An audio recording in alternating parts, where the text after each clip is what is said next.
नमस्ते दोस्तों। आज की कहानी एक सिक्योरिटी के बारे में है। जो नाइट शिफ्ट एक ऑफिस की रहस्यमयी तीसरी मंजिल पर एहसास होता है कि डर को कैद रखने के लिए हर रात किसी का पहरा जरूरी है। अपने डर और पिछली गलती का सामना करके वो नियम बदल देता है, जिंदा रहता है और अंधेरे से कैसे लड़ने वाला पहरेदार बन जाता है। तो दोस्तों, अगर आप लोग पहली बार मेरे चैनल पे आए हो तो चैनल को सब्सक्राइब करना ना भूलें। तो शुरू करते हैं हमारी आज की कहानी। मैं उस दिन पहली बार उस ऑफिस बिल्डिंग के सामने खड़ा था। ऊपर से देखने में सब कुछ बिल्कुल सामान्य लग रहा था। शीशे की ऊंची बिल्डिंग, बाहर लगा कंपनी का बोर्ड और गेट पर जलती बुझती लाइट।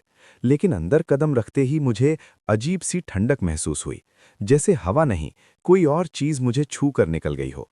मेरी नौकरी यहाँ नाइट शिफ्ट सिक्योरिटी गार्ड की थी। रात 8 बजे से सुबह 6 बजे तक, अकेले। दिन की शिफ्ट वाला गार्ड रमेश मुझे चार्ज समझा रहा था।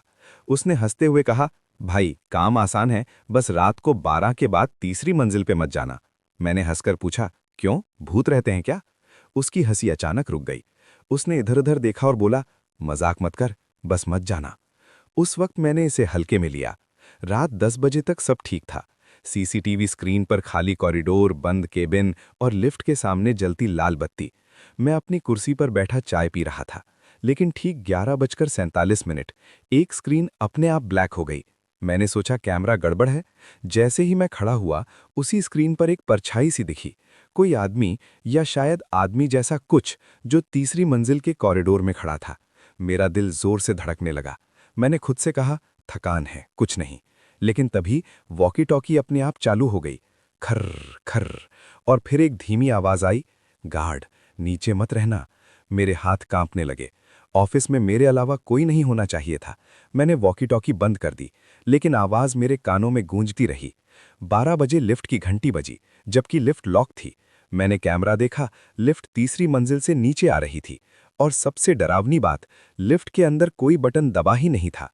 उस रात पहली बार मुझे एहसास हुआ, ये नौकरी सिर्फ पहरेदारी की नहीं थी, ये कुछ और ही चीज का पहरा था। लिफ्ट की आवाज अभी भी मेरे कानों में गूंज रही थी। मैं स्क्रीन से नजर हटाकर सामने खड़े गेट की तरफ देखने लगा, जैसे कोई वहां खड़ा होगा।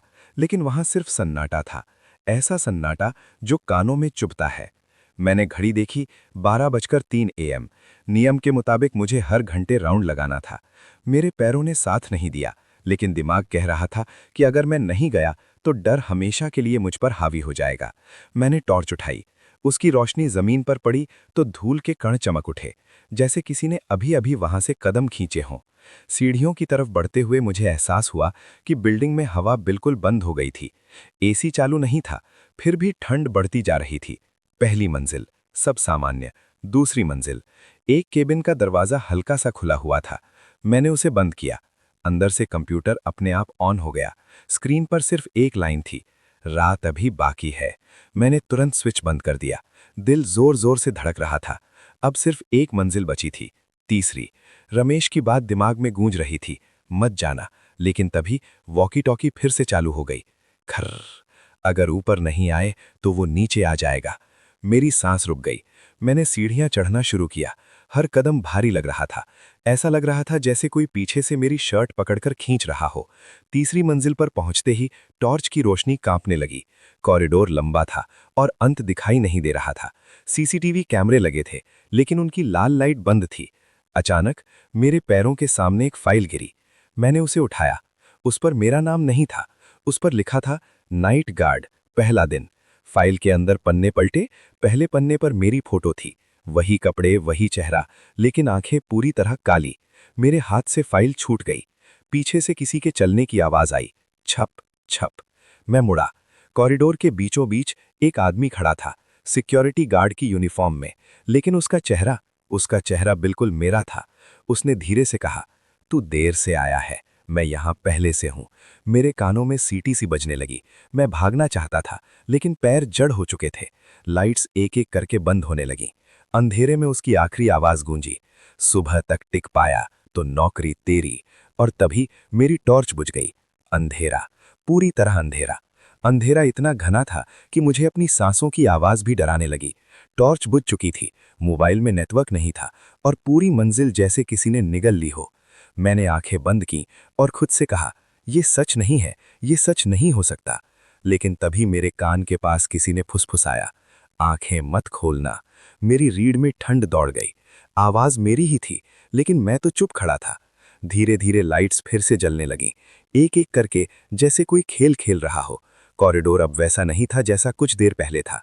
दीवारों पर नाइट शिफ्ट गार्ड्स की फोटो लगी थीं। मैंने एक एक करके देखा। हर फोटो में अलग चेहरा था, लेकिन सबकी आंखें काली थीं। सबसे आखिरी फोटो पर मेरा नाम लिखा था, ड्यूटी शुरू, आज रात।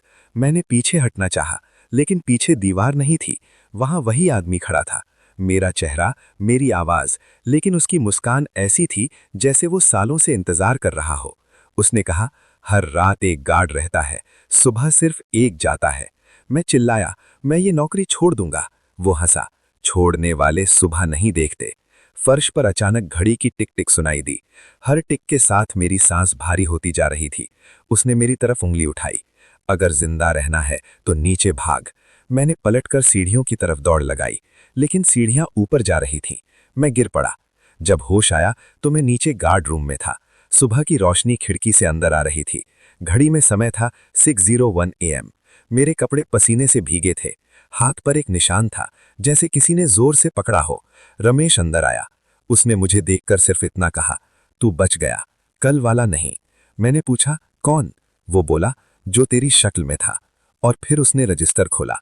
आखिरी एंट्री पर लिखा था, नाइट गार्ड, नाम अधूरा, ड्यूटी तीसरी मंजिल, स्थिति सुबह नहीं मिली। मैंने रजिस्टर बंद किया, बिल्डिंग की तरफ देखा। तीसरी मंजिल की एक खिड़की से कोई मुझे देख रहा था, मुस्कुरा रहा था, और मुझे समझ आ गया, ये सिर्फ पहली रात थी। सुबह की रोशनी होने के बावजूद मेरी आंखों से अंधेरा गया नहीं था। घर पहुंचकर भी मुझे ऐसा लग रहा था जैसे कोई मेरे पीछे पीछे चल रहा हो। बार बार मुड़कर देखता, लेकिन वहां सिर्फ खाली रास्ता होता। मैंने तय कर लिया था, ये नौकरी मैं छोड़ दूंगा। लेकिन शरीर थका हुआ था, दिमाग बोझिल। कब आंख लगी पता ही नहीं चला।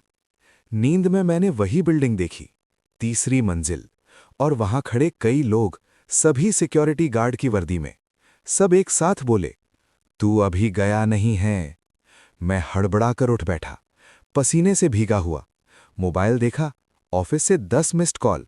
एक मैसेज था, आज रात ड्यूटी अनिवार्य है, गैर हाजिरी पर सख्त कार्रवाई होगी। मेरा गला सूख गया। मैंने नंबर डायल किया, लेकिन उधर से सिर्फ खाली आवाज आई। शाम तक मैंने खुद को समझाया, शायद कल रात डर, थकान और नई जगह की वजह से ऐसा लगा होगा। लेकिन जब मैं वापस ऑफिस पहुंचा, गार्ड रूम की कुर्सी पर दूसरी वर्दी रखी थी। वही वर्दी जो मैंने कभी पहनी ही नहीं थी। उस पर नाम लिखा था, मेरा नाम नहीं, लेकिन मेरा ही हस्ताक्षर। रजिस्टर खोला, आज की तारीख के नीचे लिखा था, ड्यूटी तीसरी मंजिल, गार्ड वही जो बचा। मेरी उंगलियां कांपने लगीं। रात 11 बजे के बाद सीसीटीवी अपने आप ऑन होने लगे। एक एक स्क्रीन पर पिछले गार्ड्स की फुटेज चल रही थी। कोई रो रहा था, कोई दीवार से बात कर रहा था, और कोई मुस्कुराते हुए कैमरे में देख रहा था। एक फुटेज में मैं खुद दिख रहा था, कल रात का, लेकिन मैंने वो कैमरा कभी देखा ही नहीं था। पीछे से रमेश की आवाज आई। मैं चौंक कर मुड़ा। वो बोला, तू सवाल मत पूछ, यहां जो रहते हैं वो सवाल पसंद नहीं करते। मैंने पूछा, तीसरी मंजिल पर क्या है? रमेश की आंखें लाल हो गईं। उसने धीमी आवाज में कहा, वहां पहला गार्ड है, जो कभी गया ही नहीं। अचानक पूरी बिल्डिंग की लाइट्स बंद हो गईं। वॉकी टॉकी से आवाज आई, एक और रात शुरू। और मुझे एहसास हुआ, मैं सिर्फ पहरेदार नहीं था, मैं बदली था। लाइट्स दोबारा जलीं तो मुझे ऐसा लगा जैसे मैं किसी और ही जगह खड़ा हूं। गार्ड रूम वही था, लेकिन दीवारों का रंग बदला सा लग रहा था। पीला नहीं, जैसे पुराना स्याह। रमेश कहीं गायब हो चुका था। ऐसा लगा जैसे वो कभी था ही नहीं। मैंने रजिस्टर फिर से खोला। इस बार उसके पन्ने खुद ब खुद पलटने लगे। हर पन्ने पर एक नाम, ड्यूटी टाइम और आखिर में एक ही लाइन, सुबह नहीं मिली। कुछ नामों पर तारीख 10-12 साल पुरानी थी, लेकिन हैरानी की बात यह थी कि हस्ताक्षर एक जैसे थे, मेरे जैसे। मेरे कानों में फिर से वही फुसफुसाहट गूंजी, हम सब एक ही हैं। सीसीटीवी स्क्रीन पर तीसरी मंजिल का लाइव फीड आ गया। कॉरिडोर में बल्ब झूल रहा था। उसकी रोशनी में एक बूढ़ा गार्ड खड़ा था। उसकी वर्दी फटी हुई थी, चेहरा लटका हुआ, आंखें धसी हुई। वॉकी टॉकी अपने आप चालू हो गई। मैं पहला था। मैं कांपती आवाज में बोला, तू तू कौन है? स्क्रीन पर वो बूढ़ा हंसा। उसकी हंसी में दर्द था। इस बिल्डिंग की पहली रात, पहली मौत, पहली ड्यूटी। उसने बताया कि जब ये बिल्डिंग बना था तब यहाँ एक सिक्योरिटी सिस्टम नहीं था। बस एक आदमी था जो हर रात तीसरी मंजिल पर बैठता था। एक रात आग लगी, सब कर्मचारी बच गए, वो नहीं। मरने के बाद भी उसे ड्यूटी से हटाया नहीं गया। जिस रात मैं मरा, उसी रात ये जगह जाग गई। स्क्रीन पर दिखा कि पीछे और चेहरे उभरने लगे। युवा, बूढ़े, थके हुए, सभी गार्ड। सब एक साथ बोले, अगर एक भी रात खाली रही तो हम सब नीचे आ जाएंगे। मेरे पांव सुन्न हो गए। मैं समझ गया, ये नौकरी श्राप थी। तभी लिफ्ट की घंटी बजी। डिस्प्ले पर लिखा था, तीसरी मंजिल से बुलावा। दरवाजा खुला, अंदर आईना लगा था। मैंने देखा, आईने में मैं बूढ़ा दिख रहा था। आंखें काली, वर्दी फटी हुई। पीछे से आवाज आई, समय तेज चलता है यहां। लिफ्ट ऊपर जाने लगी और मुझे एहसास हुआ, आज रात कोई और नहीं, मुझे ही ऊपर जाना था। लिफ्ट की दीवारें हिल रही थीं। हर मंजिल पार होते ही डिस्प्ले पर नंबर बदलने की जगह नाम दिखने लगे। रात वाला, जो नहीं गया, पहला। मेरी सांसें तेज हो गईं। मैंने इमरजेंसी बटन दबाया, लेकिन उसकी जगह दीवार में उंगलियां उभर आईं। लिफ्ट रुकी। दरवाजा खुला तो मैं तीसरी मंजिल पर नहीं था। ये उससे भी पुरानी लग रही थी। दीवारों पर आग के काले निशान थे। छत से पानी टपक रहा था और हवा में जली हुई फाइलों की बदबू थी। मेरे सामने एक कुर्सी रखी थी। उस पर वही पहला गार्ड बैठा था। अब बूढ़ा नहीं, बल्कि जला हुआ। उसने सिर उठाया। आवाज भारी थी। अब समझ आया क्यों हर रात कोई चाहिए। मैं कुछ बोल नहीं पाया। उसने इशारे से दीवार की तरफ देखने को कहा। वहां एक दरवाजा था जिस पर लिखा था, रिकॉर्ड रूम, ड्यूटी का सच। मैंने दरवाजा खोला। अंदर दर्जनों सीसीटीवी मॉनिटर थे। हर मॉनिटर पर अलग अलग साल, अलग अलग गार्ड और हर स्क्रीन पर एक ही सीन। तीसरी मंजिल, रात 12 बजे, एक गार्ड अकेला। पहला गार्ड बोला, ये बिल्डिंग डर से नहीं चलती, ये ध्यान से चलती है। उसने बताया कि जब आग लगी थी तब वो भाग सकता था, लेकिन उसने भागने की जगह लोगों को बाहर निकालना चुना। वो मर गया, लेकिन उसकी ड्यूटी खत्म नहीं हुई। उसकी आत्मा इस मंजिल से बंध गई। और फिर बिल्डिंग ने एक नियम बना लिया, हर रात एक गार्ड रहेगा जो डर को संभालेगा। अगर एक भी रात खाली रही तो डर नीचे उतर आएगा, शहर में। मैंने पूछा, तो मैं क्यों? वो बोला, क्योंकि तू डरा लेकिन भागा नहीं। तभी सभी मॉनिटर एक साथ ब्लैक हो गए। सिर्फ एक स्क्रीन चालू रही। उसमें मैं दिख रहा था, भविष्य का मैं। थका हुआ, खामोश, लेकिन जिंदा। पहला गार्ड खड़ा हुआ। उसने मेरी तरफ वर्दी बढ़ाई। आज के बाद तू यहां नहीं फंसेगा, अगर नियम बदलेगा। मैंने पूछा, कैसे? उसने कहा, एक गार्ड नहीं, तीन, तीन शिफ्ट, तीन जिंदा लोग। अचानक लाइट्स तेज हो गईं। मैं फिर से लिफ्ट में था। लिफ्ट नीचे आ रही थी। डिस्प्ले पर लिखा था, नियम बदले जा सकते हैं। जब दरवाजा खुला, मैं गार्ड रूम में था। घड़ी, सुबह 6 बजे। रमेश अंदर आया। इस बार उसकी आंखें सामान्य थीं। उसने कहा, तू जान गया ना? मैंने सिर हिलाया। मेरे हाथ में अब भी वो वर्दी थी। मुझे समझ आ गया, ये लड़ाई भागने की नहीं थी, ये नियम बदलने की थी। और अभी 2 रातें बाकी थीं। उस दिन सूरज की रोशनी मुझे चुभ रही थी। पहली बार ऐसा लगा जैसे सुबह होना कोई राहत नहीं, बल्कि एक मोहलत है। मेरे दिमाग में बस एक ही बात घूम रही थी, 3 गार्ड, नियम बदले जा सकते हैं। रमेश की बात याद आ रही थी। तू जान गया ना? मैं जान तो गया था, पर यह नहीं जानता था कि किसे शामिल करूं। मैंने मैनेजमेंट ऑफिस का रजिस्टर खंगाला। पिछले कुछ सालों में यहां नाइट शिफ्ट पर कोई टिकता ही नहीं था। या तो लोग खुद छोड़ देते थे, या फिर अनुपस्थित दिखाकर नाम हटा दिया जाता था। शाम होते होते मैंने 2 लोगों के नाम शॉर्टलिस्ट किए, सुरेश और इमरान। दोनों नए थे, दोनों को पैसों की जरूरत थी। मैंने उन्हें सीधे सच नहीं बताया, बस इतना कहा, काम थोड़ा अलग है, पर अगर नियम माने तो सुरक्षित है। रात 9 बजे हम तीनों गार्ड रूम में थे।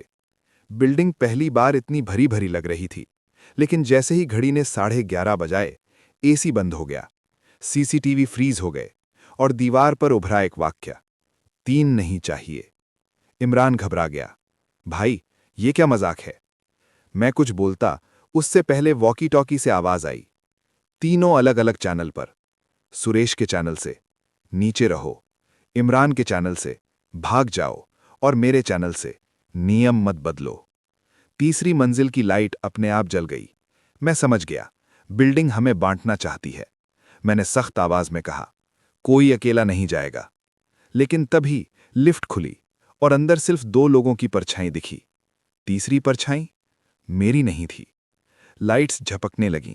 सुरेश अचानक बोला, मुझे ऊपर बुला रहे हैं। उसकी आंखें खाली हो गईं। मैंने उसका हाथ पकड़ा तो मेरी उंगलियों के बीच से ठंडा धुआं निकल गया और कॉरिडोर में गूंजती आवाज आई, पहला नियम टूटेगा तो पहला आदमी जाएगा। घड़ी ने 12 AM बजाया और तीसरी मंजिल पर किसी के चलने की आवाज शुरू हो गई। घड़ी की टिक टिक अब सीधी मेरे दिमाग में गूंज रही थी। 12:02 AM। तीसरी मंजिल से आने वाले कदमों की आवाज साफ सुनाई दे रही थी। धप धप, जैसे कोई बहुत भारी चीज धीरे धीरे चल रही हो। सुरेश मेरे सामने खड़ा था, लेकिन उसकी आंखें अब मेरी तरफ नहीं थीं। वो सीढ़ियों की ओर देख रहा था, ठीक वैसे ही जैसे कोई सम्मोहित हो जाता है। मैंने जोर से उसका कंधा हिलाया। सुरेश, मेरी तरफ देख। उसने बहुत धीमी आवाज में कहा, वो कह रहे हैं 3 लोग ज्यादा हैं। इमरान पीछे हटते हुए बोला, भाई, ये सब गलत है, मैं जा रहा हूं।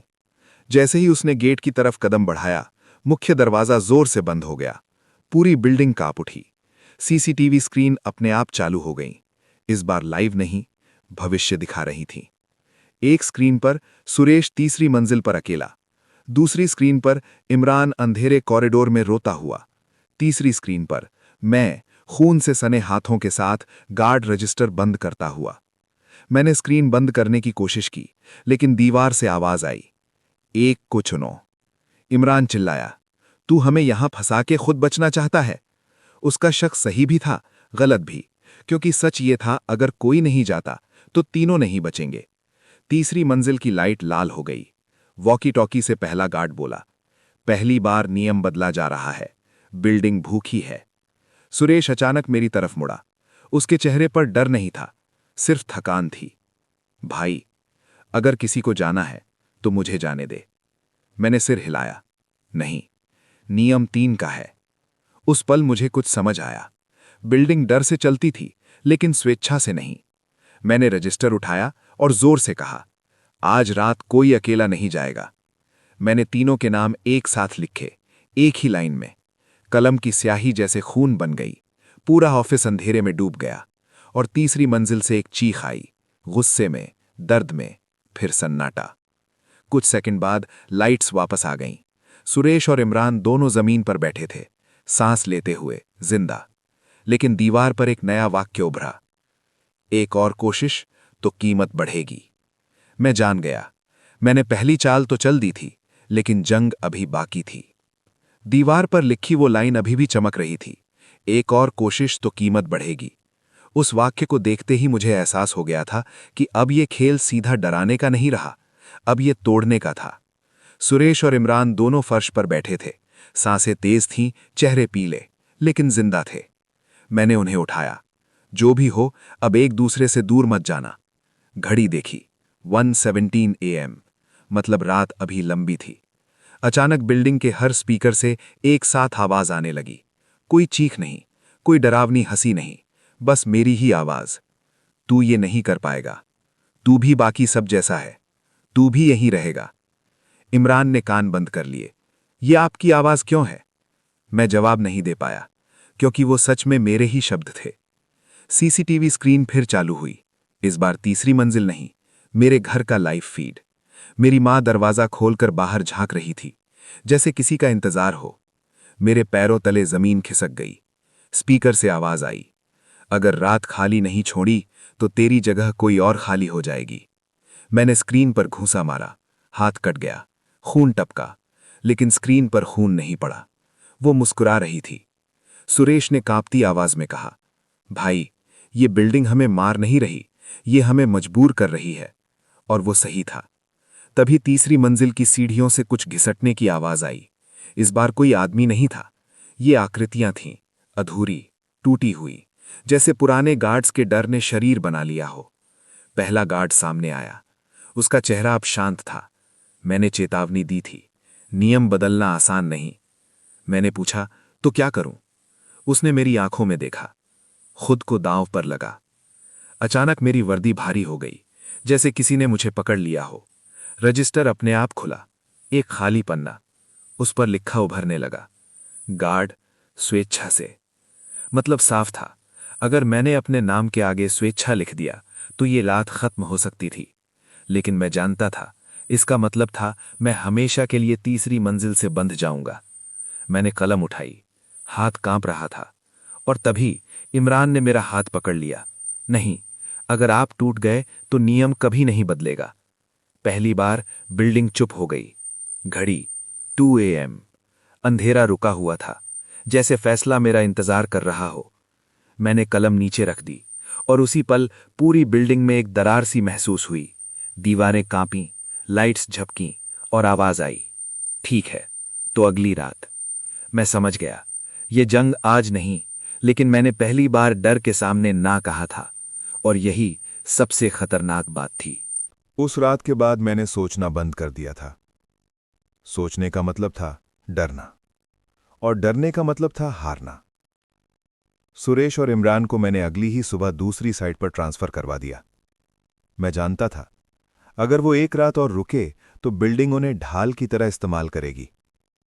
अब मैं फिर से अकेला था, लेकिन फर्क इतना था कि अब मैं भाग नहीं रहा था। रात 8:45। मैं गार्ड रूम में बैठा था। रजिस्टर खुला था, लेकिन इस बार वो खाली नहीं था। पहले से लिखी एक लाइन चमक रही थी, आज रात कुछ छुपाया नहीं जाएगा। मेरी उंगलियां अपने आप उस लाइन को छूने लगीं। कागज ठंडा नहीं था, गीला था, जैसे किसी ने अभी अभी लिखा हो। 9:30 बजे। सीसीटीवी स्क्रीन पर मेरे बचपन का घर दिखने लगा। वही गलियां, वही टूटा गेट। और फिर मैं खुद को देख रहा था, 10 साल का। मैं पत्थर पकड़े खड़ा था। सामने एक कुत्ता कांप रहा था। मेरा दिल बैठ गया। यह दृश्य मैं भूल चुका था, या शायद दबा दिया था। स्पीकर से आवाज आई, डल सिर्फ मरने से नहीं बनता। स्क्रीन पर मैंने पत्थर फेंका, कुत्ता भाग गया, लेकिन चीख आज भी मेरे कानों में थी। मैंने आंखें बंद कर लीं। तभी तीसरी मंजिल की लाइट जल गई। इस बार कोई परछाई नहीं थी, कोई आवाज नहीं थी, बस मेरी परछाई दीवार पर अलग दिशा में जा रही थी। मैं उठ खड़ा हुआ। सीढ़ियों की तरफ बढ़ते हुए मुझे हर कदम के साथ अपनी जिंदगी की कोई ना कोई गलती याद आ रही थी। छोटी छोटी चीजें जो मैंने कभी किसी को नहीं बताईं। तीसरी मंजिल पर पहुंचते ही एक दरवाजा अपने आप खुला। अंदर एक कमरा था, आईने से भरा हुआ। हर आईने में मैं था, लेकिन हर मैं कुछ और कर चुका था। किसी में मैं झूठ बोल रहा था, किसी में मैं भाग रहा था, किसी में मैं किसी को अकेला छोड़कर जा रहा था। और बीच वाले आईने में मैं सिक्योरिटी गार्ड की वर्दी में नहीं था, मैं तीसरी मंजिल का हिस्सा था। पीछे से आवाज आई, डर तब निजी होता है जब तू खुद से झूठ बोलता है। मेरे पैरों तले जमीन हिलने लगी और मुझे समझ आ गया, ये रात मेरी हिम्मत नहीं, मेरी सच्चाई परखने वाली थी। आईनों वाला कमरा बंद हो चुका था। मैं तीसरी मंजिल के उसी कॉरिडोर में खड़ा था जहां से यह सब शुरू हुआ था। लेकिन अब दीवारें बदल चुकी थीं, सफेद नहीं, जैसे किसी ने उन पर पुरानी यादों की राख पोत दी हो। मेरे कदमों की आवाज गूंज नहीं रही थी, क्योंकि इस बार मैं अकेला नहीं था। मेरे पीछे मेरी परछाई चल रही थी, लेकिन वो मेरे साथ नहीं रुकती थी। मैं रुकता तो वो 2 कदम और आगे बढ़ जाती। वॉकी टॉकी अचानक भारी हो गई, जैसे किसी ने दूसरी तरफ से पकड़ लिया हो।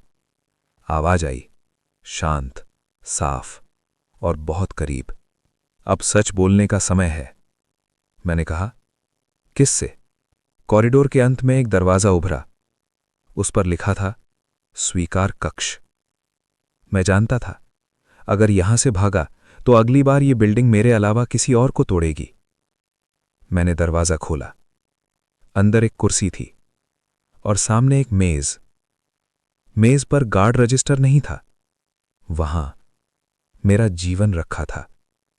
फोटो, आवाजें, टूटे रिश्ते, छूटे वादे, और बीच में एक घटना जिससे मैं सालों से भाग रहा था। स्पीकर से आवाज आई, तू हमेशा दूसरों की रक्षा करने की बात करता है, लेकिन उस रात तूने क्या किया? मेरा गला सूख गया। वो रात जब मेरे सामने एक आदमी को मदद चाहिए थी। सड़क, अंधेरा, और मैंने रास्ता बदल लिया था। मैं डर गया था। मैंने खुद से कहा था कोई और मदद कर देगा, लेकिन किसी ने नहीं की। उस आदमी की आवाज अब कमरे में गूंज रही थी, तू सिक्योरिटी गार्ड है, पर उस रात तूने ड्यूटी छोड़ दी थी। मेरे हाथ कांपने लगे। दीवार पर उभरने लगा, सच बोल या किसी और को भुगतने दे। मेरे दिमाग में सुरेश, इमरान, रमेश और वो सारे नाम घूमने लगे जो सुबह नहीं मिले। मैंने आंखें बंद की और पहली बार बिल्डिंग से नहीं, खुद से झूठ बोलना छोड़ा। मैंने कहा, हां, मैं डर गया था, मैं भाग गया था। कमरा कांप गया। परछाई मेरे सामने आकर रुक गई। उसका चेहरा अब मेरा नहीं था।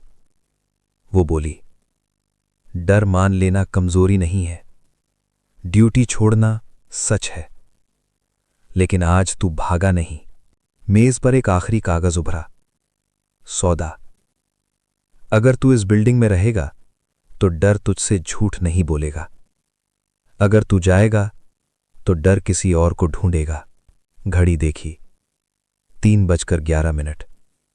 मतलब अभी फैसले का वक्त था। मैंने कागज नहीं छुआ। मैंने सिर्फ इतना कहा, मैं रहूंगा, पर अपने डर के साथ। पूरी मंजिल में पहली बार सांस लेने की आवाज आई, जैसे बिल्डिंग कुछ पल के लिए हल्की हो गई हो। और आवाज आई, एक सच कबूल हुआ, एक रात बची। सुबह की रोशनी अब डरावनी नहीं लगती थी, लेकिन सुकून भी नहीं देती थी। जैसे रात ने मुझे छोड़ तो दिया हो, पर पूरी तरह जाने का वादा नहीं किया हो। ऑफिस की तीसरी मंजिल बंद कर दी गई थी। सरकारी सील, चेतावनी बोर्ड और मैनेजमेंट की एक ही लाइन, स्ट्रक्चरल इश्यू। मुझसे किसी ने सवाल नहीं किया, क्योंकि पूछने वाले या तो ट्रांसफर हो चुके थे या फिर याददाश्त खो बैठे थे। मैं अब भी वही सिक्योरिटी गार्ड था, वही ड्यूटी टाइम, वही कुर्सी, लेकिन रजिस्टर बदल चुका था। अब उसमें नाम नहीं थे। हर पन्ने पर सिर्फ एक कॉलम था, घटना। पहली रात शांति से गुजरी, दूसरी भी। मैं लगभग मानने लगा था कि सब खत्म हो गया है। फिर तीसरी रात वॉकी टॉकी से एक नई आवाज आई, बच्चे की आवाज। अंकल, यहां अंधेरा है। मेरे हाथ ठंडे पड़ गए। सीसीटीवी स्क्रीन पर तीसरी मंजिल नहीं दिखी। वहां पास की एक बिल्डिंग थी, एक अधूरा फ्लैट। खिड़की के पास एक बच्चा खड़ा था। डर अब इस बिल्डिंग में नहीं था, वो बाहर निकल चुका था। मुझे पहला गार्ड याद आया। अगर एक रात खाली रही। मैं कुर्सी से उठा, रजिस्टर खोला। नई लाइन अपने आप लिखी, स्थान बदल गया। मैं समझ गया, ड्यूटी खत्म नहीं हुई थी, वो फैल गई थी। मैंने वर्दी पहनी, वॉकी टॉकी उठाई। बिल्डिंग से बाहर कदम रखते हुए मैंने पीछे मुड़कर देखा। तीसरी मंजिल की बंद खिड़की में एक पल के लिए मेरी परछाई दिखी, लेकिन वो मुस्कुरा रही थी। मैं जानता था, मैं कहीं बंधा नहीं था, मैं जरूरत बन चुका था। और जब तक डर रहेगा, मेरा पहरा चलता रहेगा। रात की हवा में अजीब सी नमी थी, वो नमी जो सिर्फ बारिश से नहीं आती, वो डर से आती है। मैं उस अधूरी बिल्डिंग के सामने खड़ा था जहां सीसीटीवी में बच्चे की आवाज सुनाई दी थी।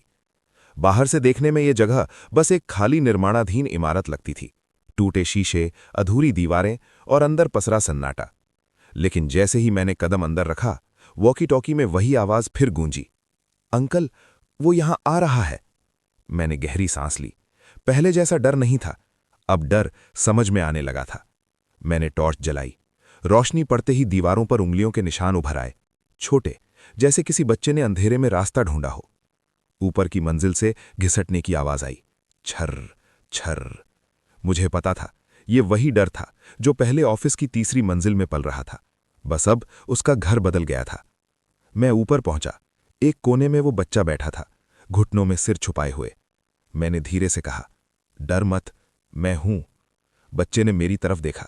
उसकी आंखें सामान्य थीं, कोई साया नहीं, कोई अंधेरा नहीं, लेकिन उसके पीछे दीवार पर एक परछाई उभर रही थी, लंबी, टेढ़ी, बिना चेहरे की। वही पुराना डर। पर इस बार उसने मुझसे बात नहीं की। उसने बच्चे से फुसफुसाया, इसे छोड़ दे जैसे तूने पहले छोड़ा था। मेरे हाथ कांप गए। मुझे समझ आ गया कि ये मेरा आखिरी इम्तिहान था। मैं बच्चे के सामने घुटनों के बल बैठा और साफ आवाज में बोला, अगर डर आए तो आंखें बंद मत करना, किसी को बुलाना, और अगर कोई ना आए तो भी खड़े रहना। परछाई चीखी, दीवारें कांप उठीं। मैंने पहली बार डर से मुंह मोड़ा नहीं। मैंने उस परछाई के सामने खड़े होकर कहा, अब तू किसी को नहीं चुनेगा, अगर रहना है तो मेरे सामने रह। कुछ सेकंड तक सब कुछ थम गया। फिर वो परछाई धीरे धीरे जैसे धुएं में बदल गई। हवा हल्की हो गई। बच्चा रोते हुए मेरे सीने से लग गया। नीचे सायरन की आवाज आने लगी। लोग आ रहे थे। मैं जानता था अब यहां मेरा काम खत्म हो चुका था। मैं बच्चे को नीचे लेकर आया, लोगों के हाथों में सौंपा। किसी ने मुझसे नाम पूछा। मैंने सिर्फ इतना कहा, सिक्योरिटी गार्ड। जब मैं वापस मुड़ा, अधूरी बिल्डिंग बस एक खाली ढांचा थी। कोई तीसरी मंजिल नहीं, कोई आवाज नहीं। लेकिन मेरे अंदर एक बात साफ थी, डर खत्म नहीं हुआ था, पर अब वो अकेला नहीं था, और मैं जिंदा था, पूरी तरह। सूरज निकल आया था। शहर जाग चुका था। लोग अपने अपने काम में लग गए थे, जैसे रात में कुछ हुआ ही न हो। मैं पुलिस की जीप के पास खड़ा था। बच्चा अपनी मां के गले लगा हुआ था, रो रहा था, लेकिन जिंदा था। कोई मुझसे सवाल नहीं कर रहा था। शायद उन्हें लगा मैं भी किसी आम गार्ड की तरह बस ड्यूटी कर रहा था। और सच भी यही था। मैं वापस ऑफिस बिल्डिंग पहुंचा। वही गेट, वही कुर्सी, वही गार्ड रूम, लेकिन तीसरी मंजिल अब नक्शे में भी नहीं थी, जैसे वो कभी थी ही नहीं। मैंने रजिस्टर खोला। आखिरी पन्ना खुद ब खुद खुल गया। इस बार कोई नाम नहीं था, कोई नियम नहीं, बस एक लाइन, ड्यूटी पूरी हुई। मैंने कलम रख दी। पहली बार मुझे डर नहीं लगा, न इस बिल्डिंग से, न अंधेरे से, न रात से, क्योंकि मैंने समझ लिया था, डर बाहर नहीं होता, डर तब पैदा होता है जब हम मुड़ जाते हैं। मैंने वर्दी उतारकर कुर्सी पर रख दी। गार्ड रूम की खिड़की से शहर को देखा। जिंदगी चल रही थी। मैं बाहर निकला, गेट बंद किया। पीछे से कोई आवाज नहीं आई, कोई परछाई नहीं, बस हल्की हवा चली। मैं मुस्कुरा दिया, क्योंकि मैं भागा नहीं था, मैं टूटा नहीं था, और मैं जिंदा था। अगर कभी किसी अंधेरी जगह में तुम्हें लगे कि कोई खड़ा है, तो डरना मत, शायद वो मैं ही हूं, अब भी पहरा देता हुआ। तो दोस्तों, ये थी हमारी आज की कहानी। अगर दोस्तों कहानी पसंद आई हो तो वीडियो को लाइक करना न भूलें और चैनल को सब्सक्राइब करना न भूलें।